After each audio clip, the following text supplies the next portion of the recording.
Alors aujourd'hui, je vais parler de la réponse de Jésus à Pierre, qui t'importe, toi, suis-moi. Donc avant de parler, je vais faire la lecture. Lorsqu'ils eurent mangé, c'est Jean 21, les versets 15 à 22. Lorsqu'ils eurent mangé, Jésus dit à Simon-Pierre, Simon, fils de Jonas, m'aimes-tu plus que ceci? Il lui répondit, oui Seigneur, tu sais que j'ai de l'amour pour toi. Jésus lui dit, nourris mes agneaux. Il lui dit une deuxième fois, Simon, fils de Jonas, m'aimes-tu?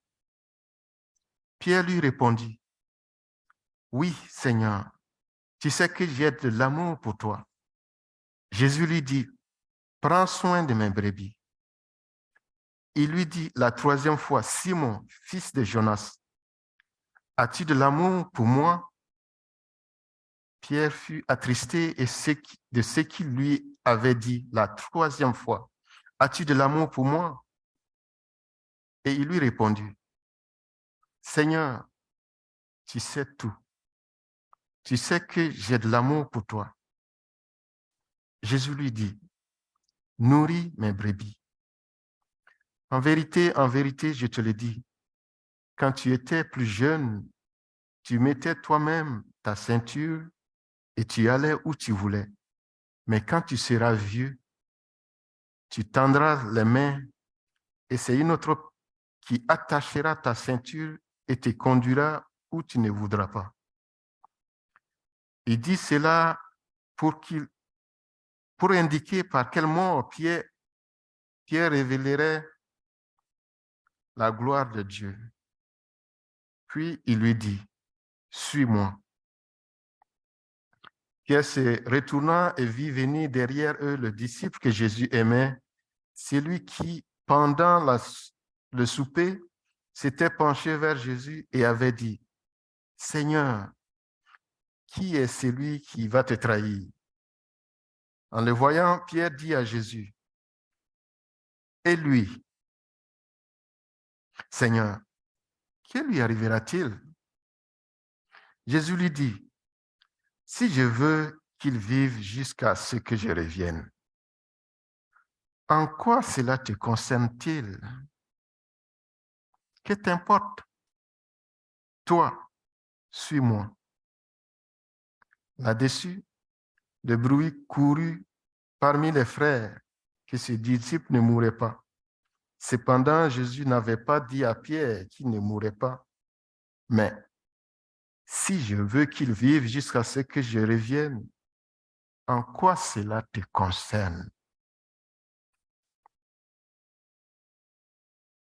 En quoi cela te concerne? Je ne vois pas ma bouteille d'eau.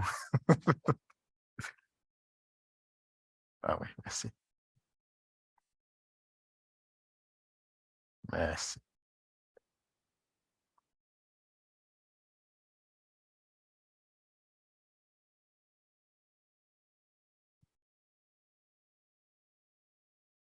Il y a, il y a un monsieur il s'appelle John, qui a rencontré un de ses amis qu'il avait perdu de vue depuis longtemps, depuis peut-être 3 à 4 ans.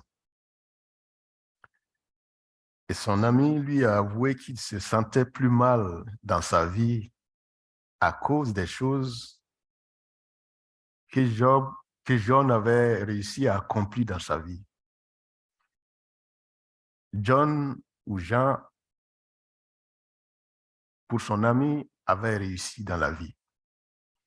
Et il a avoué à John pour dire qu'il se sentait quand même un peu mal. Et John n'a pas pu s'empêcher d'être perplexe face aux commentaires de son ami. Et il lui a demandé, veux-tu dire que tu te tu serais senti beaucoup mieux si j'avais fait des choses horribles ces 3 ou 4 dernières années?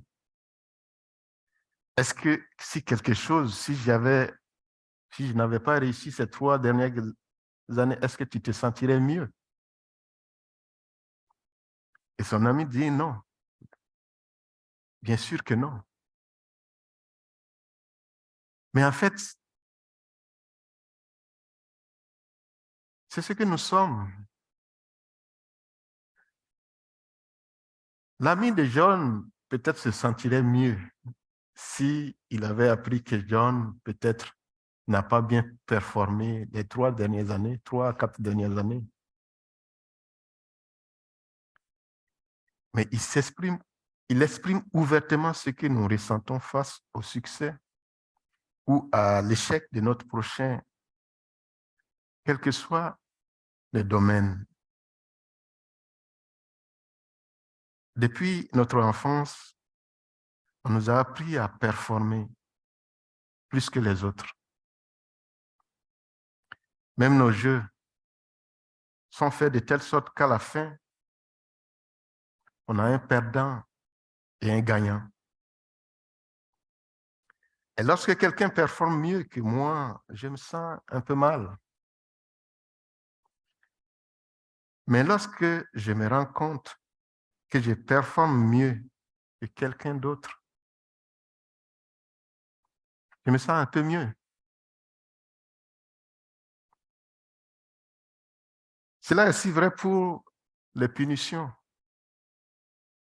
Quand vous punissez deux enfants et que l'autre pense que la punition de l'autre est plus grande que lui, il se sent encore mieux parce que la punition de l'autre est plus grande. Bien vrai qu'ils sont tous punis.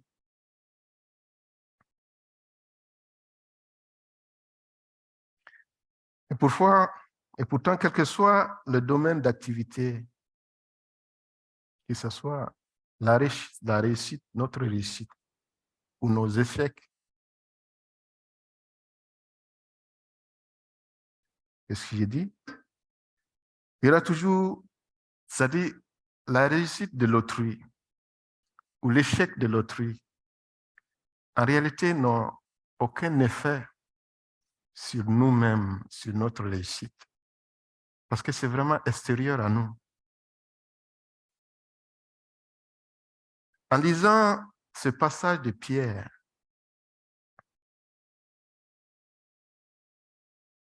nous voyons que Pierre aussi veut faire la comparaison. Il veut faire la comparaison parce que Jésus venait de confier à Pierre une tâche très lourde. Il lui a dit, Pierre, est-ce que tu m'aimes? 3 fois. Si tu m'aimes, occupe-toi de mes agneaux, paie mes brebis. J'ai personnellement été berger. S'occuper des brebis, ce n'est pas aussi une tâche aisée. Ce n'est pas simple. Tu te lèves le matin, tu les amènes dans la pâture. Si tu es seul, tu peux te sentir seul. Ça, tu t'occupes, mais tu passes toute la journée, du matin jusqu'au soir, tu es derrière eux. C'est-à-dire c'est eux seuls qui attirent ton attention. Que ce soit un moment dans des beaux temps, il n'y a pas de pluie, ça va. Et quand les orages vous surprennent en brousse, vous êtes battu, vous êtes mouillé, tu peux te voir, tu grelottes comme ça. C'est pas difficile, c'est pas facile. Souvent, il vous faut traverser des rivières pour envoyer des brebis, des meilleurs pâturages. Et ça, c'est des animaux. Une seule personne, tu les guides. Et quand il s'agit des hommes, c'est encore plus compliqué. Chez nous, on dit pour mener un troupeau d'animaux, ça prend un bâton. Mais pour s'occuper des hommes, Ça prend un bâton pour chaque homme. Un seul pour tous, ça ne suffit pas. Ce n'est pas possible. Chaque homme, ça prend un bâton. Et Jésus vient de confier toute cette charge à Pierre. Et il n'a pas fini. Il dit à Pierre, comment tu vas finir? Comment tu vas mourir? Malgré toute cette grosse tâche-là, voici comment tu vas mourir. Tu peux passer à... Et c'est là que Pierre va demander à Jésus. Et Jean, qu'est-ce qui va lui arriver?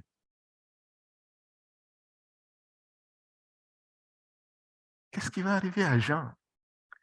Peut-être que s'il entendait ce qui va arriver à Jean, il va peut-être dire que oh, pour moi, c'est minime par rapport à Jean. Et c'est beaucoup plus supportable. Et c'est là que Jésus lui dit, que t'importe? Que t'importe, Pierre?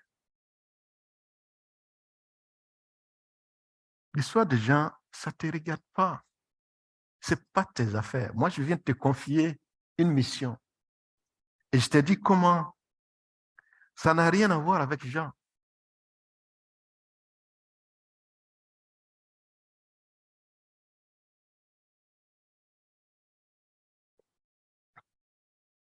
Pierre voulait savoir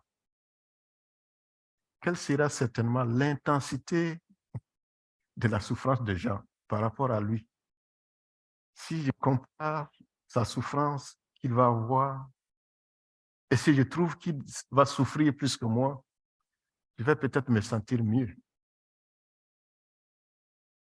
Et Jésus a dit, que t'importe? Et c'est ainsi aussi que nous fonctionnons.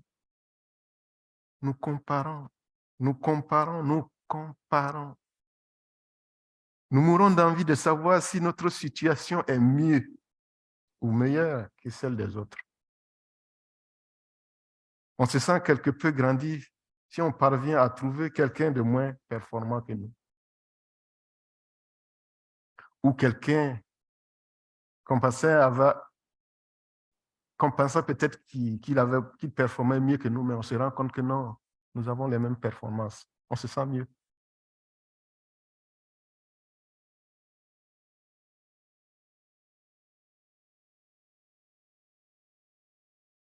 Je me rappelle,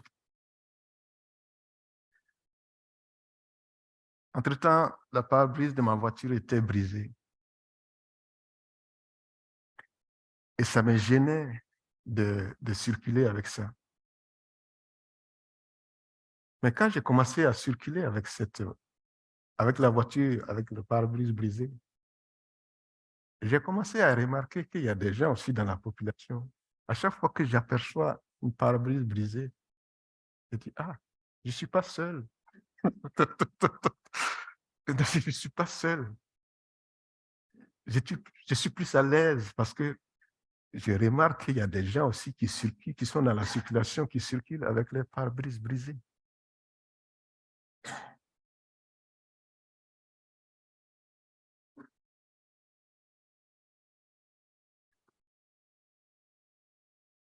Faire la comparaison, c'est un chemin sûr vers la frustration. Sûr vers la frustration parce qu'on va toujours trouver des gens qui sont mieux que nous. On va toujours trouver des gens qui sont moins performants que nous. Et quand je me mets dans cette... Jésus voulait que Pierre n'emprunte pas cette voie de se comparer.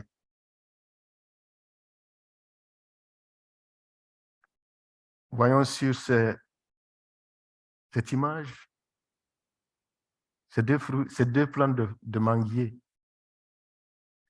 L'autre mangue porte beaucoup de fruits. L'autre pied a été coupé. mais il porte quand même un fruit. Le fait que l'autre là ne porte de fruit, ça ne l'empêche pas l'autre de porter son fruit. Et il dit, suis-moi. Suis-moi. Que t'importe, toi, suis-moi. De nos jours, nous sommes inondés de messages, à telle sorte que nous manquons le message.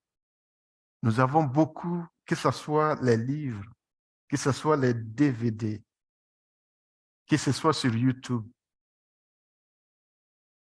On a des coachs, on a des influenceurs partout. Que souvent on se perd. On ne sait plus quel est le bon message. Le fondement de la société, c'est-à-dire le fondement de nos croyances souvent sont mis à rude épreuve. Tout est questionné. Et souvent on ne sait plus. C'est vers qui je vais me tourner pour avoir un ancrage solide. Jésus dit à Pierre, suis-moi. Il a dit 2 fois, suis-moi.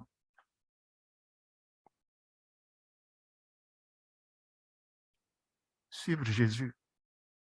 Parce que Jésus est le même. Il est le même. Il ne change pas. Il ne change pas. Ce n'est pas quelqu'un qui a besoin de s'améliorer.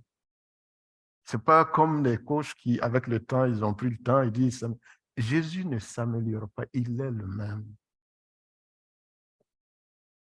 Que ce soit ses influenceurs, que ce soit ses coachs, peuvent vous décevoir. Que ce soit moi-même, je peux vous décevoir. Que ce soit le pasteur, il peut vous décevoir. Que ce soit l'assemblée peut vous décevoir. L'église peut vous décevoir. Mais Jésus ne va jamais vous décevoir. Jamais, jamais. Il ne va jamais. On peut avoir des déceptions. Tout, que ce soit autour de nous, que ce soit mon conjoint, que ce soit ma conjointe, que ce soit mes parents, que ce soit mes enfants. Peuvent avoir. Mais Jésus, non, jamais. Parce que lui, il n'a pas à s'améliorer. Nous tous, on a à nous améliorer. On s'améliore.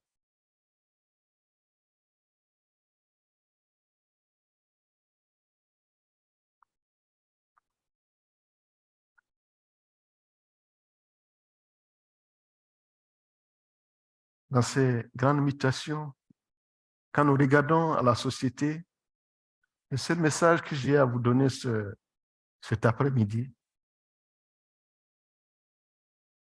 j'aimerais que tu retiennes toute l'année, c'est suis Jésus. Suis Jésus.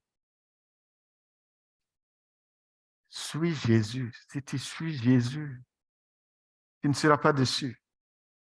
Mais si tu suis des gens, ces gens peuvent te décevoir. Si tu suis un courant, si tu suis, ils peuvent te décevoir. Mais Jésus, lui, il ne peut jamais te décevoir.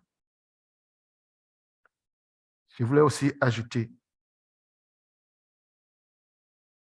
ne suis pas Jésus de loin. Je suis Jésus, mais ne le suis pas de loin. Suis-le de près. Vous pouvez vous rappeler de l'histoire de Pierre, quand on a arrêté Jésus. On dit ceux qui avaient arrêté Jésus l'amenèrent chez le grand prêtre Caïphe, où les spécialistes de la loi et les anciens étaient rassemblés. Pierre le suivit de loin, jusqu'à la cour du grand prêtre. Il entra et s'assit avec les serviteurs pour voir comment ça finirait. Les chefs des prêtres, les anciens et tous les Sanhédrins cherchaient un faux témoignage contre Jésus afin de le faire mourir, mais ils n'en trouvèrent pas.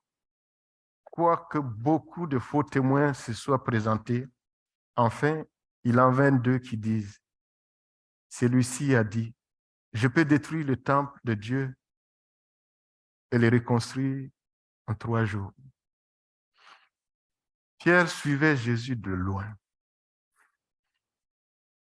Quand il est rentré, il allait s'asseoir avec les serviteurs des gens qui sont en train de chercher des faux témoignages contre Jésus. Et c'est ça le danger. C'est vrai que c'est une image, mais c'est ça le danger de suivre Jésus de loin. Parce qu'à tout moment, je peux être distrait. Et je peux me plaire à m'asseoir avec ceux qui n'adhèrent pas à cette voie. Et je peux me plaire.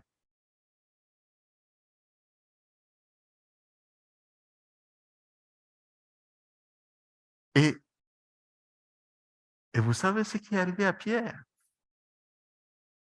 Les gens qui leur ont posé des questions, c'était les gens qui étaient dans ce groupe-là. Des gens qui voulaient, coûte et coûte, tuer Jésus. Et ce sont ces gens qui posent la question, oui, je t'avais vu avec ce monsieur. Mais Pierre dit non, je ne le connais pas. Si je suis Jésus de loin, ça peut m'arriver. Si je m'assois avec ces gens, c'est-à-dire si je perds mon temps avec ces gens qui n'ont pas, pour qui Jésus n'est pas important, ils vont certainement m'amener à un certain moment de ne pas le reconnaître ou de ne pas reconnaître sa capacité, ou de ne pas reconnaître aussi qu'il est venu pour le salut du monde. Actuellement, nous sommes dans un monde où on peut facilement le perdre de vue si on le suit de loin. Vous pouvez essayer, vous savez, même ici, si vous suivez quelqu'un de loin, à un certain moment, vous pouvez le perdre de vue. Et quand on perd de vue, on commence à courir pour voir la personne. Si on le voit encore, on commence à suivre.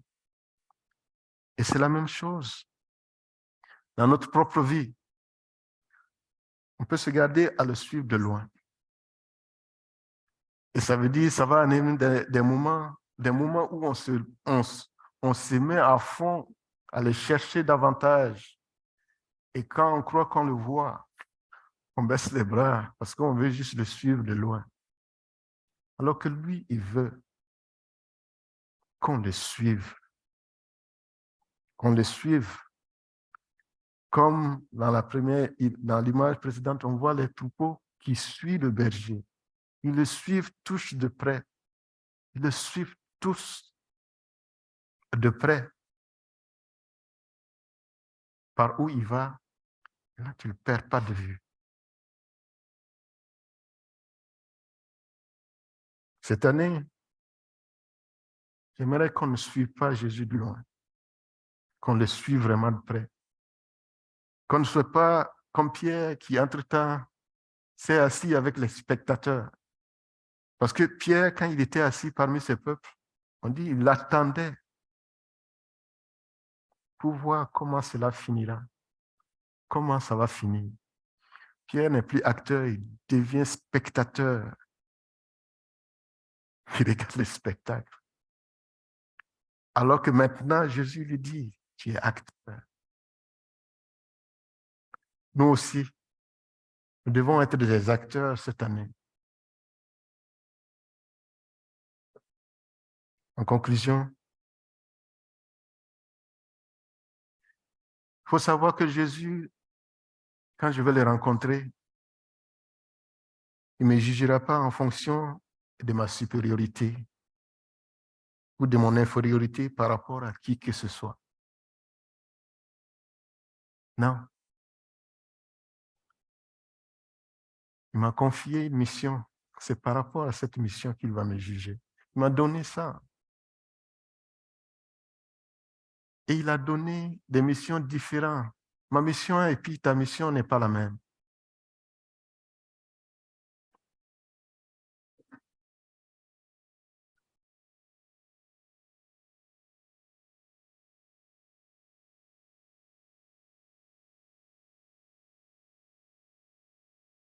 Lui ferai-je confiance durant cette année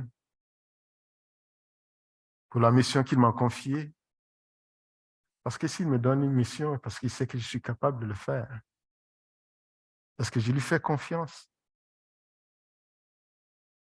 La grâce attachée à cette mission.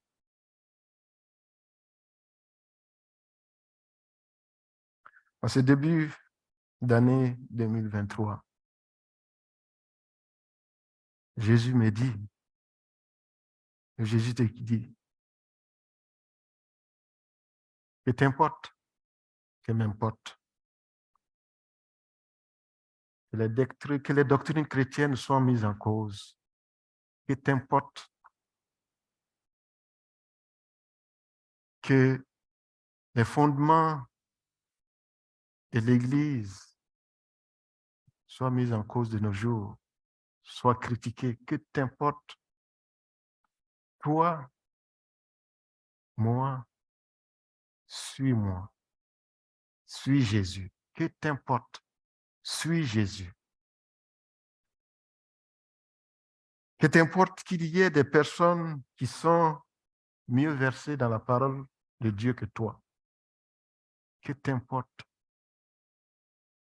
Toi, suis-moi. Que t'importe qu'il y ait des personnes qui expliquent mieux la parole de Dieu que moi-même. Que t'importe qu'il y ait des gens qui connaissent la parole de Dieu que vous. Que t'importe ce qui est important, suis Jésus. Que t'importe qu'il y ait des gens qui soient à l'aise de prier en public. Que t'importe ce qui importe, que toi, tu suis Jésus. Que t'importe la situation des autres, qu'elle soit bonne ou mauvaise. Que t'importe la situation, que ce soit de la santé, que ce soit la cohésion au niveau de la famille ou la situation, que t'importe. Ce qui est important pour toi, c'est que tu suives Jésus.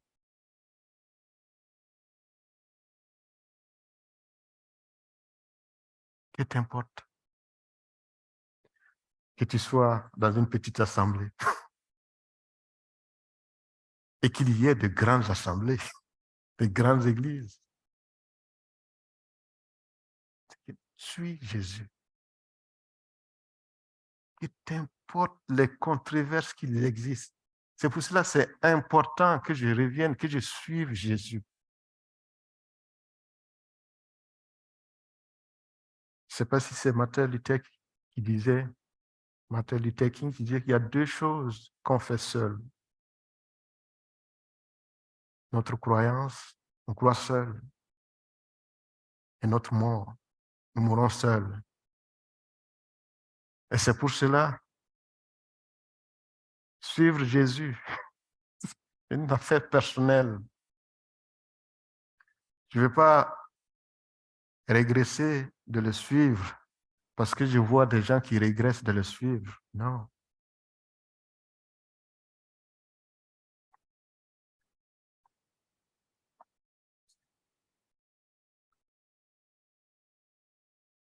Ma prière pour nous ce soir, cet après-midi, est que cette année, nous puissions avoir à considérer cette parole dans nos vies. Nous avons tous cette tendance de nous comparer.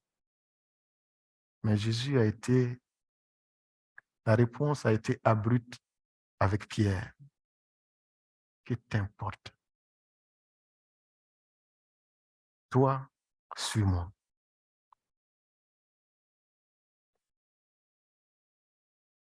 Merci Seigneur pour cette parole d'encouragement.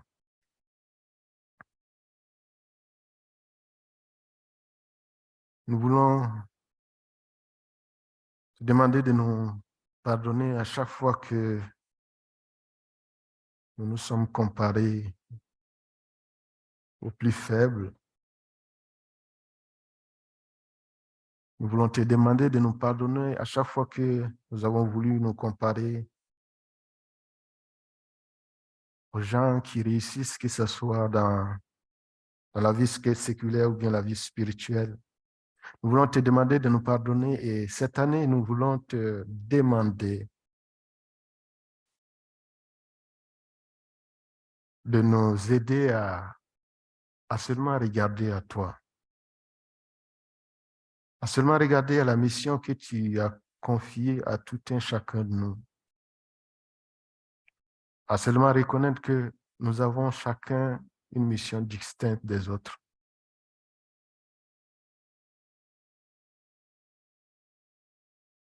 Je prie au nom de Jésus. Amen. Amen.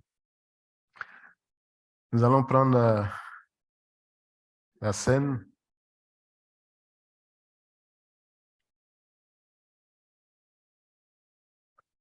Avant de prendre la scène, je vais montrer ce qui est important dans la scène.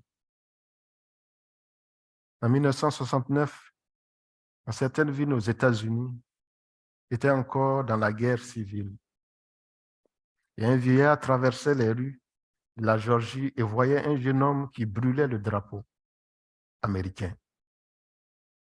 Le vieillard était très mécontent, mais malheureux. Il ne pouvait pas lutter contre le jeune garçon. Il s'écria d'un ton grave. « Ne fais pas ça! Ne fais pas ça, mon garçon! » Puisque le jeune homme avait encore de la crainte pour les vieillards, il lui a demandé, « Dis-moi donc, le drapeau est-il votre Dieu? » Le vieillard lui répond, « Ce n'est pas mon Dieu, mais il représente ce en quoi je crois. Quand vous piétinez le drapeau, vous piétinez mon fils qui a combattu et a perdu sa vie dans la Deuxième Guerre mondiale. » Donc pour lui, ce drapeau avait une très grande signification. Ce n'était pas juste un tissu. Et pour nous aussi, cette scène, Jésus nous a dit de le faire en sa mémoire. Et c'est quelque chose qu'on ne fait pas à la légère. C'est pour cela que j'aimerais qu'avant qu'on s'approche de cette table, qu'on s'examine et qu'avant de se présenter devant la table, on s'examine et qu'on demande à Dieu de nous pardonner nos manquements. Car il a dit que certains se sont permis de s'approcher de la table en ne s'examinant pas, en prenant ça à la légère. Ils en ont reçu des conséquences dans leur vie. Mais nous, ce matin, cet après-midi, on veut s'approcher avec considération pour tout ce qu'il a fait sur la croix pour nous. Prions le Seigneur.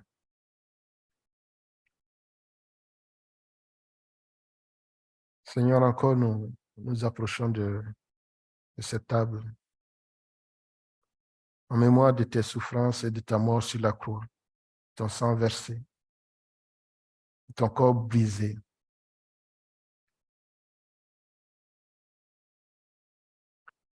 Seigneur, si il y a des choses que nous avons faites qui ne glorifient pas ton nom, que ce soit en pensée, en action, te demandons de nous de pardonner et merci encore pour ta mort sur la croix. Je te prie au nom de Jésus. Amen. Donc, vous pouvez venir prendre les éléments.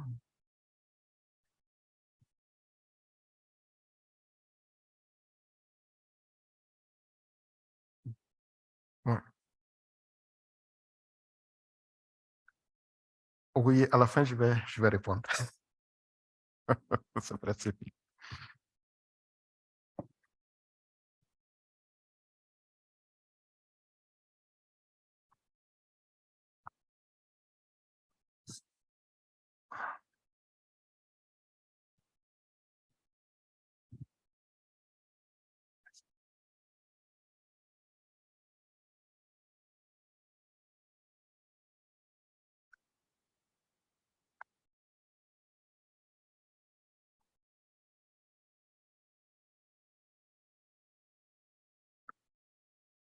Il dit, en effet, j'ai reçu du Seigneur ce que je vous ai transmis.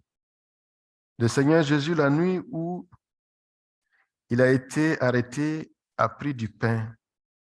Après avoir remercié Dieu, il a rompu et a dit, prenez et mangez, ceci est mon corps qui est rompu pour vous. Faites ceci en mémoire de moi. Merci.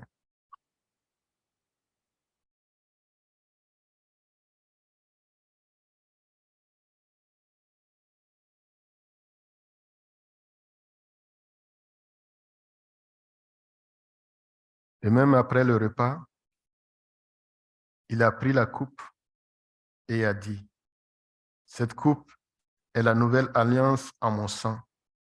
Faites ceci en mémoire.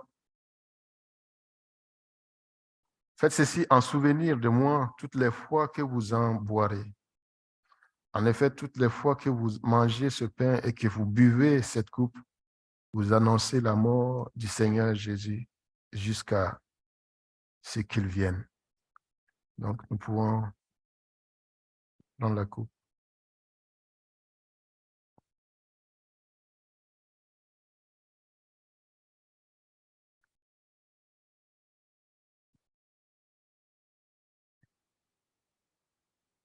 Merci Seigneur pour ta mort sur la croix pour nous. Merci du fait que tu as accepté de venir vivre en chacun de nous. Merci parce que tu dis que tu es le bon berger pour tout un chacun de nous. Tu es le sceptre pour nous. Alors Seigneur, pour cela, je confie tout un chacun de nous entre tes mains en ces débuts d'année. Que ta bénédiction nous accompagne. Que ta sagesse nous accompagne. Que ta joie, que ta paix nous accompagne durant toute cette année. Afin que Seigneur, à tout moment de notre vie, quelles qu'en soient les circonstances de la vie, que nous puissions être à mesure de garder les yeux fixés sur toi. De garder les yeux fixés sur toi et non pas sur les circonstances.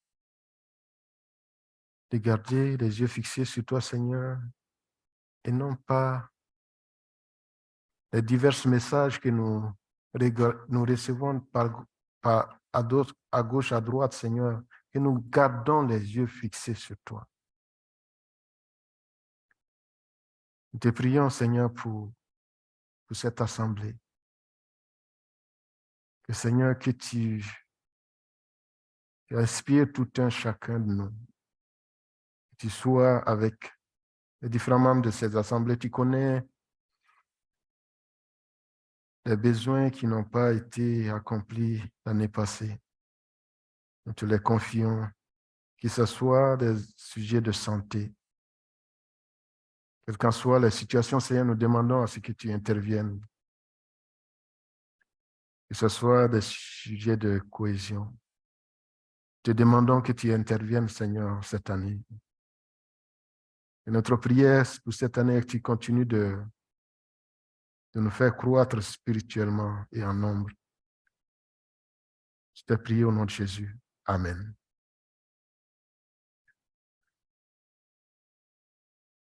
Oui.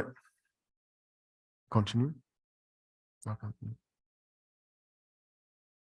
Continue encore. Oui. On va se lever pour le Notre Père. Notre Père céleste, que la sainteté de ton nom soit respectée. Que ton règne vienne. Que ta volonté soit faite sur la terre comme au ciel. Donne-nous aujourd'hui notre pain quotidien. Pardonne-nous nos offenses comme nous aussi nous pardonnons à ceux qui nous ont offensés. Ne nous expose pas à la tentation, mais délivre-nous du mal et du malin. Car c'est à toi qu'appartiennent dans tous les siècles le règne, la puissance et la gloire. Amen. Oui. Ô Dieu, nous te désirons de tout notre cœur. Fais de nous une église interculturelle renouvelée et en santé. Viens, transforme-nous de telle sorte que nous devenions des disciples centrés sur Christ, dynamisés par l'Esprit, axés sur la mission et capables de nous multiplier partout. Suivons Jésus avec passion, un pas à la fois. Prions, allons, soutenons et faisons des disciples de toutes les nations. Amen. OK, on peut s'asseoir? Le dernier diapo. OK. Merci Seigneur pour les offrandes que nous rassemblons pour toi, Seigneur. C'est toi qui nous donnes le travail, c'est toi qui nous donnes la santé aussi de travailler. Nous te présentons, c'est que la part que nous t'amenons dans ta maison, que tu la bénisses, Seigneur, afin que, Seigneur, elle soit aussi bien utilisée pour la gloire de ton nom.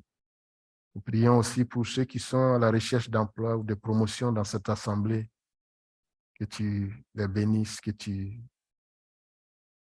interviennes aussi dans leur vie. Je te prie au nom de Jésus. Amen. Les annonces. Donc, mois de prière, de jeûne, ce mois de janvier, aussi mon peuple, celui qui porte mon nom, s'humilie, prie et me cherche, et s'il renonce à ses mauvaises voies, je l'écouterai du haut du ciel, je lui pardonnerai son péché et je guérirai son pays. Donc, ce mois-ci, il va y avoir des moments de prière, de jeûne de prière. Je pense que le dimanche prochain, le pasteur va venir en détail sur ce sujet. Donc, il y a la reprise des prières du mardi, midi, le 10 janvier. Ça reprend le 10 janvier de 12h à 13h. Oui. Réunion de prière, ça continue mercredi soir de 19h à 20h30. C'est sur Zoom. L'étude biblique reprend aussi le 12 janvier. C'est sur l'acte des apôtres. Je pense que c'est le chapitre 26. Anniversaire, on n'en a pas trouvé. Oui. Oh, c'est bon. On peut se lever pour la bénédiction finale pour terminer. Et mon Dieu pourvoira à tous vos besoins, conformément à sa richesse, avec gloire et justice. Que le Seigneur nous bénisse tous. Amen. Amen.